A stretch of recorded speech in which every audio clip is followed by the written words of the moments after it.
Neste exato momento, bilhões de dólares são gastos em contas de aquecimento a cada inverno, enquanto condutores térmicos perfeitos ficam em lixeiras de reciclagem esperando para serem esmagados. Latas de alumínio, o mesmo material que os engenheiros valorizam para a transferência de calor, são jogadas fora às toneladas. Na década de 1970, essa tecnologia quase se popularizou até que os interesses do petróleo a enterraram silenciosamente. E, até o final deste vídeo, você descobrirá como construir um sistema de aquecimento que não custa quase nada e reduz drasticamente suas contas de forma permanente. A história não começa em um laboratório moderno, mas em 1767, em Genebra. Um cientista suíço chamado Horace de Saussure construiu o que ele chamou de caixa quente, recipientes simples de madeira forrados com cortiça e cobertos com vidro, nada mais. Ele os colocou sob o sol dos Alpes e observou os termômetros subirem para 230 graus Fahrenheit, cerca de 117 Celsius, quente o suficiente para cozinhar alimentos, quente o suficiente para mudar tudo. De Saussure havia descoberto que a luz solar aprisionada se converte em energia térmica, por meio do que hoje chamamos de efeito estufa. Cientistas de toda a Europa replicaram seus resultados por décadas. A física estava comprovada. As aplicações eram óbvias, mas, de alguma forma, esse conhecimento levaria 2 séculos para chegar à sua lixeira de reciclagem. Em 1891, um inventor americano chamado Clarence Kemp registrou uma patente para algo revolucionário: o aquecedor solar de água Climax. Tanques pintados de preto em caixas cobertas de vidro foram montados em telhados por todo o sul da Califórnia. Sem eletricidade, sem combustível, apenas luz solar e engenharia inteligente. Em 1897, quase um terço de todas as casas em Pasadena, Califórnia, aqueciam sua água com o sol. Em 1909, William Bailey aprimorou o design com um sistema de termosifão. A água quente subia naturalmente para tanques de armazenamento isolados. A água fria descia para ser aquecida novamente. O sistema funcionava dia após dia, com zero custo operacional. Em 1941, mais de 50 mil casas apenas na Flórida funcionavam com energia solar térmica. Famílias em Miami e Tampa desfrutavam de água quente e aquecimento suplementar sem pagar nada às concessionárias de energia. Esta não era uma tecnologia experimental. Era uma infraestrutura comprovada atendendo a dezenas de milhares de lares americanos. Então, o apagamento começou. Após a Segunda Guerra Mundial, gasodutos de gás natural se espalharam pelo país. Empresas de petróleo, cheias de lucros de guerra, fizeram lobby agressivo nas legislaturas estaduais. Os códigos de obras foram reescritos em torno dos requisitos de aquecimento por combustão. De repente, as casas precisavam de linhas de gás, salas de caldeiras e sistemas de ventilação que apenas empreiteiros licenciados poderiam instalar. A pesquisa em energia solar térmica perdeu seu financiamento. Patentes foram compradas e trancadas a 7 chaves. A indústria de aquecedores solares de água na Flórida entrou em colapso em uma década, à medida que o gás natural artificialmente barato inundou o mercado. Uma geração inteira cresceu sem nunca saber o que seus avós haviam construído em seus próprios telhados. O conhecimento não desapareceu porque falhou. Ele desapareceu porque ameaçava os balanços financeiros errados. Mas a física nunca mudou. E em 1973, o embargo de petróleo árabe criou escassez de combustível para aquecimento que forçou os americanos a se lembrarem. Filas se estendiam ao redor dos postos de gasolina. Os termostatos caíram para 55 graus Fahrenheit, cerca de 13 graus Celsius, em casas por todo o Nordeste. Famílias em Minnesota e Michigan enfrentaram o inverno com suprimentos incertos de combustível. E em garagens e oficinas por todo o país, inventores de quintal começaram a fazer experiências com aquecedores de ar solares. Eles tentaram de tudo: chapas de metal, tubos de cobre, radiadores velhos pintados de preto. Mas surgiu um design que usava materiais que todos já tinham: latas de alumínio de bebidas. A geometria era perfeita, cilindros ocos que canalizavam o ar naturalmente. As propriedades térmicas eram ideais. O alumínio conduz calor 5 vezes melhor que o aço, e o suprimento era infinito. Cada família gerava dezenas de latas vazias semanalmente. A revista Mother Earth News publicou planos de construção em 1977. Dezenas de milhares de leitores construíram aquecedores solares de latas de refrigerante naquele inverno. Relatos chegaram de Vermont ao Colorado. Aumentos de temperatura de 30 a 40 Fahrenheit no ar de saída. Os cômodos aqueciam visivelmente em dias ensolarados de inverno. Zero eletricidade necessária. O princípio do termosifão que William Bailey havia patenteado em 1909 funcionava tão bem com latas de cerveja quanto com canos de cobre. As pessoas descobriram que podiam aquecer suas casas com materiais destinados a aterros sanitários. As implicações eram impressionantes para qualquer um que prestasse atenção. A ciência moderna validou o que aqueles pioneiros da década de 1970 descobriram. Em 2019, pesquisadores da Universidade de Alberta, no Canadá, realizaram testes rigorosos de aquecedores de latas de refrigerante do tipo "faça você mesmo", em condições genuínas de inverno. Aqui em Canadá, com neve no chão, seus painéis de teste alcançaram aumentos consistentes de temperatura de 20 °C no ar de saída. Os painéis produziram aproximadamente 1000 BTU por hora durante o pico de luz solar. Isso é calor mensurável e significativo extraído de lixo reciclado. O Laboratório Nacional de Energia Renovável documentou que superfícies de cores escuras absorvem aproximadamente 95% da radiação solar incidente. A tinta preta fosca no alumínio atinge exatamente essa taxa de absorção. Aquecedores de ar solares comerciais vendidos por R$ 2.000 ou a R$ 4.000 dependem exatamente da mesma física. As únicas diferenças são o marketing e a aprovação do código de obras. O alumínio em uma lata de Coca-Cola conduz calor a 205 BTU por metro Kelvin. Esta não é uma estimativa aproximada. Esta é uma propriedade física medida que não muda se o alumínio está em um laboratório de engenharia ou na sua lixeira de reciclagem. Então, como uma parede de latas vazias realmente aquece sua casa? A resposta está em um fenômeno tão simples que as empresas de petróleo não conseguiram patentear para si. O ar quente sobe, o ar frio desce. Este é o princípio do termosifão, e não requer eletricidade, nem bombas e nem peças móveis. Imagine uma coluna vertical de latas de alumínio com as partes superior e inferior removidas. O ar entra na parte inferior da coluna. A luz solar passa pelos vidros e atinge as latas pintadas de preto. O alumínio absorve essa energia solar e a converte em calor. O ar dentro das latas aquece rapidamente. O ar quente é menos denso que o ar frio, então ele sobe pela coluna de latas e sai pelo topo. Esse ar quente ascendente cria uma pressão negativa na parte inferior do coletor, o que atrai mais ar frio do ambiente. O ciclo continua automaticamente enquanto o sol brilhar.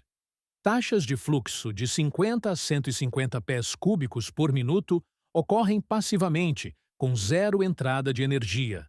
Sem interruptores para ligar, sem botões para apertar. O sol faz o trabalho enquanto você segue com o seu dia. O envidraçamento cria o que de Saussure descobriu em 1767. A radiação solar de ondas curtas passa facilmente pelo vidro. Quando atinge as latas pretas, ela se converte em energia térmica de ondas longas. A radiação de ondas longas não consegue passar de volta pelo vidro com a mesma facilidade. O calor fica aprisionado.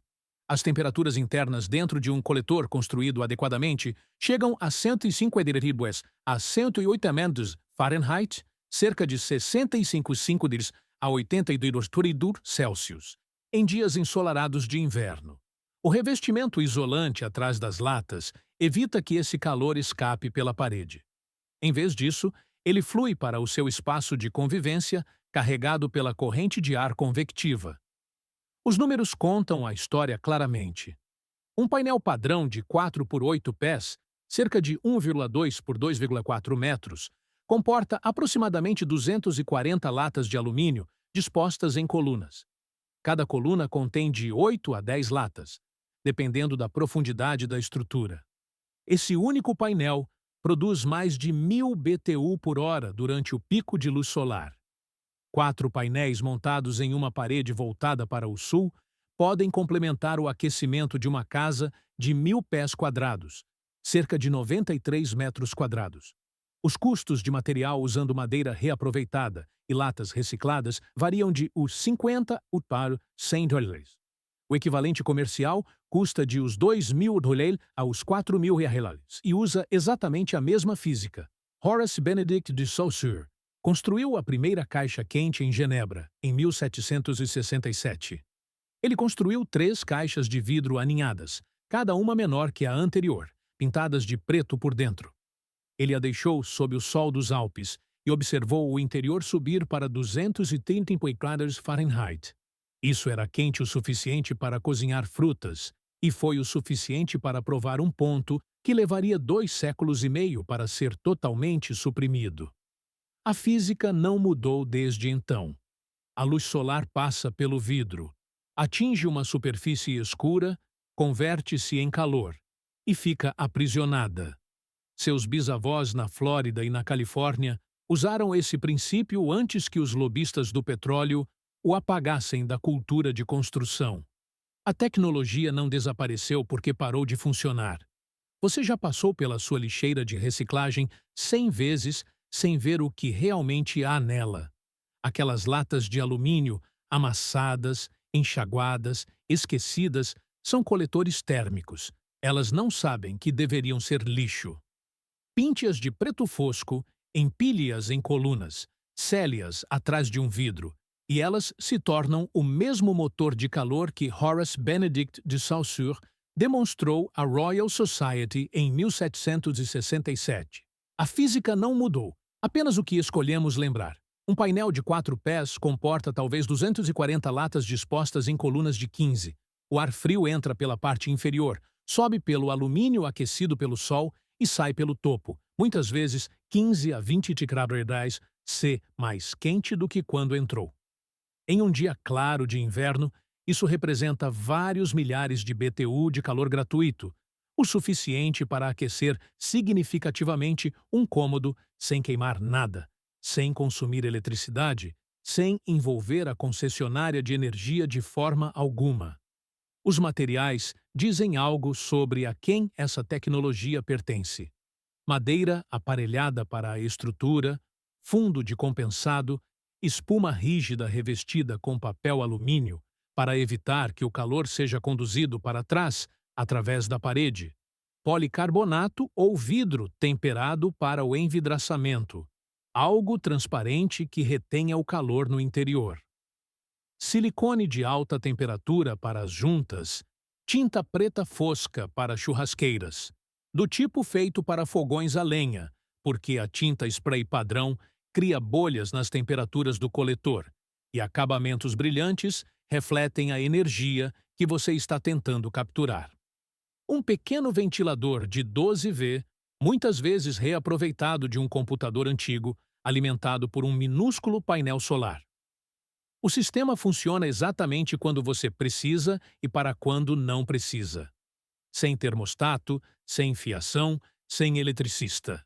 A elegância reside em sua simplicidade. Cada componente serve a um propósito, e nada existe meramente para complicar ou criar dependência de conhecimento especializado. Você limpa as latas, faz furos nos fundos para o fluxo de ar, empilha-as em colunas e sela-as juntas com cimento refratário. Você constrói uma caixa rasa, isola a parte de trás, faz furos para acomodar as colunas de latas e cria câmaras de plenum na parte superior e inferior, onde o ar se acumula e se distribui. placas defletoras, simples chapas de metal com furos alinhados a cada coluna, evitam que o ar desvie do caminho pretendido, enquanto as bordas não contribuem em nada. O fluxo de ar é fundamental. O envidraçamento sela a frente. Cada junta é calafetada, porque vazamentos de ar destroem a eficiência mais rápido do que qualquer outra falha de construção. Todo o conjunto é montado em uma parede voltada para o sul, conectado ao seu interior por meio de duas aberturas circulares. O ar frio sai por baixo, o ar quente retorna por cima. Dampers de retenção evitam o termosifão reverso à noite, quando o coletor esfria abaixo da temperatura ambiente, e de outra forma puxaria o calor para fora da sua casa. Esses dampers não são nada mais do que abas leves que a gravidade mantém fechadas até que o ar quente ascendente as empurre para abrir. A geometria é tolerante. 60 em relação à horizontal captura a maior parte do sol de inverno, mas a montagem vertical funciona quase tão bem e simplifica tudo. O sol baixo de inverno atinge um painel montado verticalmente na parede melhor do que a intuição sugere. No verão, quando você não quer o calor, esse mesmo sol alto mal o toca. Alguns construtores adicionam beirais simples para bloquear totalmente o sol de verão. Alguns dólares em madeira transformam um problema potencial de superaquecimento em um não problema. A matemática sazonal trabalha a seu favor precisamente quando você mais precisa. O inverno no hemisfério norte traz ângulos solares tão baixos quanto 23 a 34 acima do horizonte ao meio-dia. Um coletor vertical montado rente a uma parede voltada para o sul captura essa luz de ângulo baixo de forma eficiente, muitas vezes superando painéis inclinados projetados para o verão. O sol alto de verão, a 73 ou mais, mal resvala em uma superfície vertical, reduzindo naturalmente o ganho de calor indesejado durante os meses em que você está usando ar-condicionado em vez de aquecedores. Essa autorregulação sazonal está embutida na própria geometria. Ninguém precisou projetá-la. Ela sempre esteve lá. A inclinação axial da Terra conspira com a construção simples para lhe dar calor quando você precisa e ignorá-lo quando não precisa. A massa térmica da sua casa amplia o benefício. Pisos de concreto, paredes de tijolos e até móveis pesados absorvem o ar quente e o liberam lentamente após o pôr do sol. Uma casa bem isolada com boa massa pode sentir a coleta solar da tarde até o início da noite. A construção leve fornece calor imediato, mas o perde rapidamente. Conhecer sua casa lhe diz o que esperar. O clima também muda a equação. O oeste montanhoso, ensolarado, mais frio, apresenta um desempenho excepcional. Céus claros fornecem entrada consistente mesmo abaixo de zero. O noroeste do Pacífico, com suas nuvens persistentes, vê retornos diminuídos, embora a luz difusa ainda contribua. Climas desérticos oferecem sol intenso, mas muitas vezes não precisam de aquecimento suplementar. O ponto ideal está em regiões com invernos frios e luz solar razoável. O centro-oeste superior, o nordeste, os estados das montanhas rochosas, partes do Canadá, precisamente onde as contas de aquecimento doem mais. Esses são os lugares onde uma simples caixa de latas pintadas se torna genuinamente transformadora, em vez de meramente interessante. A Administração de Informação de Energia relata que a família americana média gasta cerca de os 1.200 horas anualmente com aquecimento. 4 painéis produzindo 4.000 unidades térmicas britânicas, BTU, por hora durante dias ensolarados de inverno compensam de 15% a 20% dessa demanda. O período de retorno para os 50 Helles a os 100 Helles em materiais é de uma única estação de aquecimento. Compare isso com instalações solares comerciais, com períodos de retorno que se estendem de 10 a 15 anos. Não há combustível para entregar, nem eletricidade para medir, nem conta mensal para o calor que chega a cada nascer do sol, quer você o capture ou não. O custo operacional é permanentemente zero. A manutenção se resume a repintar a cada década e substituir o envidraçamento se você escolheu a opção mais barata. Sem visitas de técnicos, sem contratos de serviço anuais, quase nenhuma peça para se desgastar. Você se torna o técnico, você detém o conhecimento, a dependência se dissolve. A durabilidade a longo prazo depende de algumas escolhas feitas durante a construção. O alumínio não enferruja, dando aos coletores de latas uma vantagem sobre os designs de aço que eventualmente corroem. O vidro dura para sempre, mas adiciona peso e quebra se for atingido. Painéis de policarbonato de parede dupla resistem a impactos e isolam melhor, mas amarelam após 15 a 20 anos de exposição ultravioleta. O filme plástico para estufas não custa quase nada, mas precisa ser substituído a cada 3 a 5 anos. Cada escolha envolve concessões.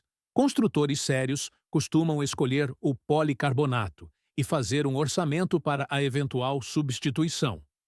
Custo inicial moderado para décadas de serviço confiável. Os códigos de obras ignoram amplamente essa tecnologia, e o silêncio lhe diz algo sobre como as regulamentações de construção realmente funcionam. Os comitês de código incluem forte representação de fabricantes de HVAC, aquecimento, ventilação e ar-condicionado, e empreiteiros licenciados. Sistemas de aquecimento aprovados exigem instalação profissional, empregos, receita recorrente, seguro de responsabilidade civil, tudo beneficiando os participantes estabelecidos. Uma tecnologia que os próprios proprietários constroem a partir de materiais reciclados, não tem nenhum fabricante fazendo lobby por sua inclusão, nenhum motivo de lucro impulsionando a defesa, nenhum caminho para a adoção do código. O silêncio no código de obras não é um descuido. Observe como os painéis elétricos solares conectados à rede se qualificam para descontos fiscais e programas de incentivo de concessionárias, enquanto a energia solar térmica passiva quase não recebe nada. A rede se beneficia quando você instala painéis que devolvem eletricidade para que eles revendam aos seus vizinhos. A rede não se beneficia quando você simplesmente para de comprar o que eles vendem. Programas de incentivo recompensam tecnologias que o mantêm conectado. Eles ignoram tecnologias que o libertam. Siga os descontos e você seguirá o dinheiro de volta para as mesmas empresas que lhe vendem quilowatts-hora. Cada BTU capturado do sol é um BTU não comprado de uma concessionária de energia. A energia solar passiva ameaça o modelo de receita recorrente que alimenta toda a indústria de aquecimento. Isso não é conspiração, é economia. Tecnologias que eliminam pagamentos contínuos não atraem investimentos ou lobby. Elas são silenciosamente esquecidas, enterradas sob alternativas aprovadas que mantêm os medidores girando. Mas aqui está o que não pode ser mudado. O Sol fornece cerca de 1000 Joule por metro quadrado e não pede nada em troca. A física que Saussure demonstrou em 1767 ainda funciona no seu quintal. O alumínio na sua lixeira de reciclagem ainda absorve 95% da radiação solar incidente quando pintado de preto fosco. O conhecimento que foi enterrado agora é seu. Nenhuma corporação pode revogá-lo. Nenhuma concessionária pode medi-lo. Nenhum lobista pode desaprendê-lo por você. Em Yazd, as casas de gelo persas ainda estão de pé após 2.400 anos. O princípio da caixa quente de Saussure ainda aquece estufas em toda a Escandinávia. Seus bisavós sabiam que isso funcionava. A única coisa que mudou foi quem lucra com o seu esquecimento. Os projetos existem online, refinados por milhares de construtores ao longo de décadas. Os fóruns estão cheios de pessoas que fizeram isso e mediram os resultados. A ciência está estabelecida. Os materiais são gratuitos. As habilidades necessárias são aquelas que qualquer pessoa paciente pode aprender em uma tarde. Aquelas latas estão esperando. O sol de inverno é gratuito. A questão nunca foi se isso funciona. A questão é o que você escolhe fazer agora que sabe. Se esta história muda a maneira como você olha para o lixo na sua lixeira de reciclagem, por favor, inscreva-se e curta o canal. Estamos desenterrando a história que eles tentaram enterrar. Vamos plantar as sementes do futuro juntos. O próximo tesouro de conhecimento esquecido será revelado em breve.